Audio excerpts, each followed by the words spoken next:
2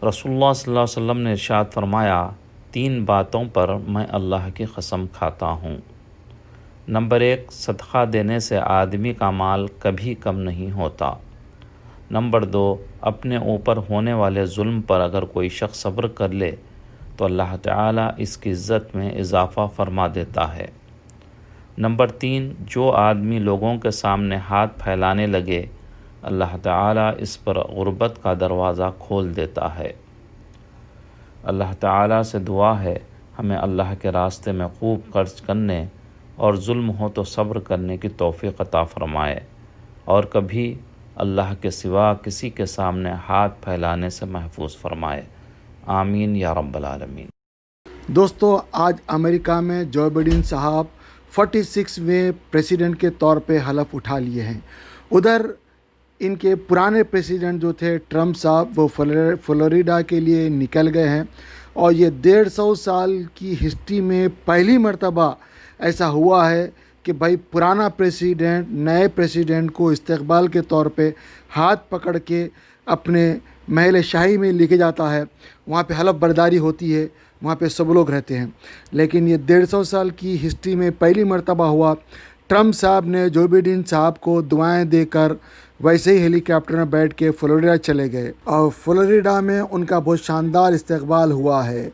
اور دوسری طرف جیسا کہ ہم نے بتایا کہ 46ویں پریزیڈنٹ کے طور پہ جو بائیڈن صاحب اور وائس پریزیڈنٹ کے طور پہ کملا ہیرس کو شپث دلائی گئی، اور اس درمیان میں تمام لوگوں نے ان کا استقبال کیا۔ ان لوگوں نے بھی وعدے کیے ہیں کہ ملک کو بہت اچھی طریقے سے ترقی دیں گے، اور سب کا خیال رکھیں گے، اور سب کا ساتھ دیں گے، سب کا وکاس کریں گے۔ اب دیکھنا ہے آنے والے وقت میں کیا ہوتا ہے، وہ جو خبریں ملے گی انشاءاللہ ہم آپ کے سامنے اپڈیٹ ضرور کریں گے۔ دوستو، کورونا کی شکل مختلف طور پہ مختلف ملکوں میں الگ الگ آ رہی ہے۔ فی الحال کورونا سعودی عرب کے اندر ایک دم بڑھ گیا ہے، ٹھاٹھی ہو گیا ہے۔ اسکرین کے اوپر آپ امارات، دبئی، پاکستان، امریکہ تمام لوگوں کا آپ ڈیٹا دیکھ سکتے ہیں۔ اس وقت جو ورلڈ میں ایکٹیو لوگ ہیں 25.376 ملین لوگ اس وقت ایکٹیو ہے کورونا کے اندر میں، اور جو ڈیتھ واقع ہو چکی ہے 2.074 ملین لوگوں کی ڈیتھ واقع ہو چکی ہے، اور جو شفا یاب ہو چکے ہیں 69.535 لوگ شفا یاب ہو چکے ہیں، اور اب تک جو ویکسین لے چکے ہیں آہستہ آہستہ ان کا آنکڑا، ان کی تعداد بڑھ رہی ہے۔ اسکرین کے اوپر آپ دیکھ سکتے ہیں 46.891 ملین لوگ اس وقت ویکسین لے چکے ہیں پوری دنیا میں، جہاں جہاں بھی ویکسین پہنچا ہے۔ بہرحال یہ تو ہے کورونا کی خبریں، اور آپ کیا پالن کر رہے ہیں کورونا سے بچنے کا؟ کیا کیا چیزیں آپ سیفٹی کے طور پہ استعمال کر رہے ہیں یا نہیں کر رہے ہیں؟ ضرور کمنٹ کر کے بتائیے گا، تاکہ ان لوگوں کو سبق مل سکے جو کورونا کے چیزوں کا پالن نہیں کرتے ہوئے کورونا کے اندر مبتلا ہو گئے ہیں۔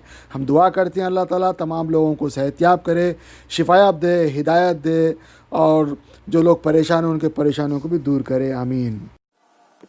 بسم اللہ الرحمن الرحیم۔ السلام علیکم ورحمۃ اللہ وبرکاتہ۔ دوستو، آج کی میری ویڈیو کا عنوان ہے بیوی کو گالی دینا کیسا ہے اور اس کے کیا نتائج ہیں۔ ابھی 5 دن پہلے ہی میں نے ایک ویڈیو اپلوڈ کی تھی۔ اس ویڈیو کو سن کر ایک بہن ان باکس میں آئی، کمنٹ میں اس نے کہا کہ آپ تو کہتے ہیں کہ شوہر جو کہتا ہے اس کو اللہ کی رضا کے لیے خاموشی سے سنو۔ میں اپنے شوہر کی ہر بدتمیزی اور ہر گالیوں کو مکمل خاموشی سے برداشت کرتی ہوں، لیکن مجھ سے میری ماں پر گالی برداشت نہیں ہوتی۔ میری ماں کو اس دنیا سے گئے ہوئے 5 سال ہو گئے، اور میرے شوہر میرے سامنے میری ماں کو طوائف کہتے ہیں، گندی گندی گالیاں دیتے ہیں، تو میرا کلیجہ پھٹ جاتا ہے۔ 8 مہینے پہلے ماں کو اس لفظ کے کہنے پر جب وہ میری ماں کو بار بار طوائف کہہ رہا تھا تو میں نے شوہر سے جب مجھے غصہ آ گیا تو پہلی دفعہ میں نے بدتمیزی کی، اور آج 8 مہینے بعد بھی شوہر نے مجھ سے بات چیت بند کر رکھی ہے۔ کیا اسلامی احکامات صرف عورتوں کے لیے ہیں کہ خاموش رہو، درگزر کرو، برداشت کرو، فرشتوں کی لعنتیں ہوں گی، شوہر سے کوئی پوچھ تاچھ نہیں ہونی؟ کیا سارے عذاب صرف بیویوں کے لیے ہیں؟ خدا کی قسم بہن کی ان باتوں نے آنکھیں نم کر ڈالی۔ مزید کہنے لگی کہ میرے شوہر کو میری ماں سے یہ شکوہ تھا، یہ شکایت تھی کہ بڑے داماد کو جہیز میں بائک دی اور مجھے نہیں دی، حالانکہ جب بڑی بہن کی شادی ہوئی اس وقت حالات بہتر تھے، لیکن پھر ابو کا انتقال ہو گیا، میری ماں نے قرض لے کر میری شادی کی لہذا زیادہ سامان نہ دے سکی۔ اور اس کا الٹا بھی ہوتا ہے، بہت سی دفعہ شروع میں بچی کی شادی کر دی جاتی ہے، اس وقت مال نہیں ہوتا، تھوڑا سا سامان دے دیا جاتا ہے، پھر اللہ کچھ وسعت دیتا ہے، تو پھر جب آخر کی جو بہن رہ جاتی ہے اس میں پہلے میں بائک نہیں دی، اب کے میں بائک اگر دے دی تو اب وہ جو پہلے جو داماد ہیں وہ منہ چڑھا جاتے ہیں۔ اس طرح بھی ہوتا ہے کہ دیکھو تمہارے ماں باپ نے جو بائک دے دی اور اتنا پیسہ دیا، ہمیں تو کچھ بھی نہیں دیا۔ تو میرے دوستو یاد رکھو، اگر ان باتوں کی وجہ سے آپ جو ہے گھر میں وبال کھڑا کریں گے، گالیاں دیں گے، جس طرح ایک شوہر سب کچھ برداشت کر سکتا ہے لیکن بیوی کی اونچی آواز شوہر سے برداشت نہیں ہوتی، لیکن یہ بھی حقیقت ہے کہ ایک بیوی سب کچھ برداشت کر سکتی ہے لیکن اس کے گھر والوں کو برا بھلا کہنا یہ برداشت سے باہر ہوگا، بالخصوص خاص طور پہ ماں اور باپ کو۔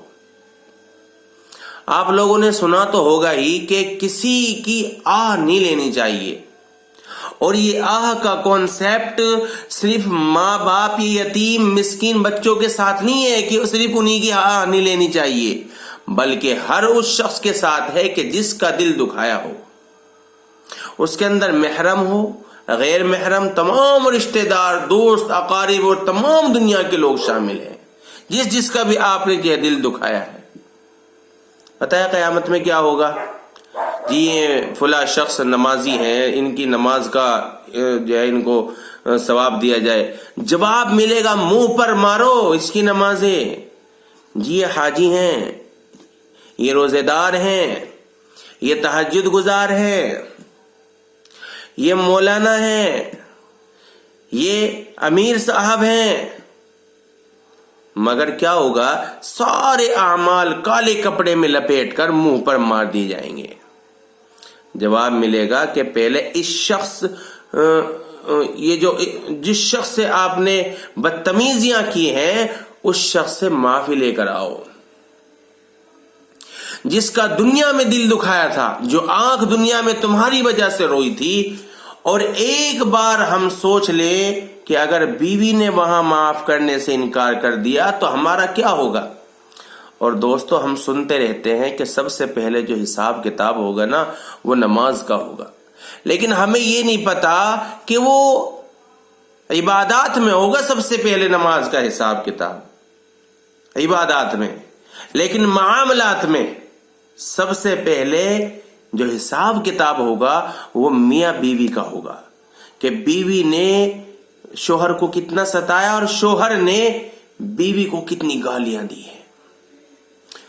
یاد رکھو وہ بیوی اپنا گھر سب کچھ چھوڑ آئی، صبح کا ناشتہ، دوپہر کا کھانا، رات کا کھانا اس کی ذمہ داری، کپڑے دھونا، استری کرنا اس کی ذمہ داری، گھر کی صفائی، جھاڑو پونچھا اس کی ذمہ داری، بچے سنبھالنا، بچوں کی پرورش، ساس کا یہ کام، سسر کا وہ کام، کچھ بھی اس کے ذمہ نہیں ہے، کچھ بھی۔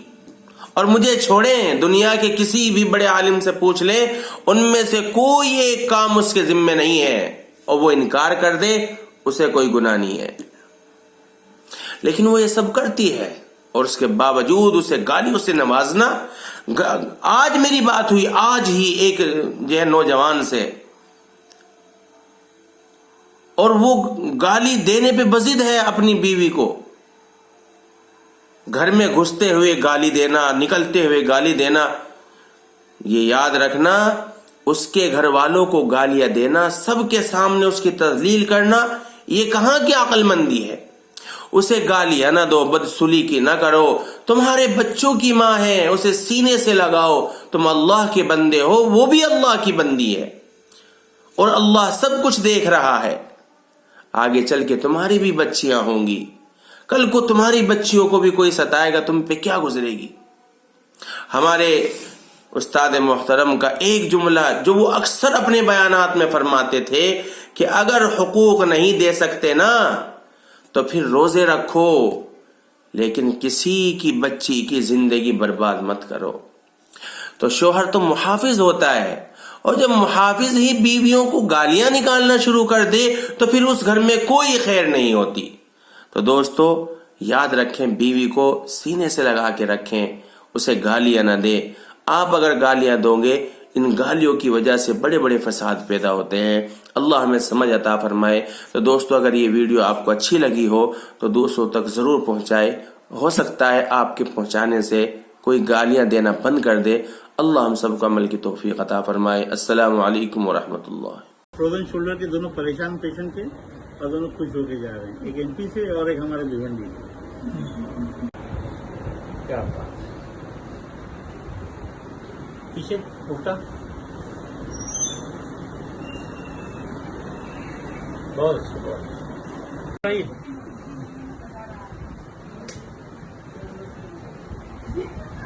ابھی تو میں بہت بہت شکریہ سر بھائی. کیسا لگا ٹھیک ایک دم بہت بڑھیا. کیا بولیں گے لوگوں کو؟ لوگوں کو بولوں گا سب سے پہلے کام کریے, آپ دلائیے. کہاں کروائیے؟ کتنے دن سے آپ پریشان تھے؟ میں 2 مہینے وہاں میں اٹھتا نہیں تھا. ابھی ابھی تو بالکل ایک دم فری ہو گیا, ایک دم فری ہو گئی, بالنگ وغیرہ برابر ہو گئی ایک دم برابر. لوگ بہت پریشان ہوتے ہیں, لوگ سمجھتے ہیں کپنگ میں کچھ فائدے نہیں ہے, لیکن آپ کیا بولیں گے؟ بہت بڑھیا فائدہ, آپریشن اور انجیکشن سے بڑھیا فائدہ ہے. آپ تو خود دیکھ رہے ہیں کہاں کہاں سے لوگ آ رہے ہیں ماشاء اللہ. ہاں, چراغ چلے اندھیرا ہے لوگ. ہاں, صحیح بات ہے. کہاں کہاں سے آئے دیکھیے آپ. MP سے الحمد للہ.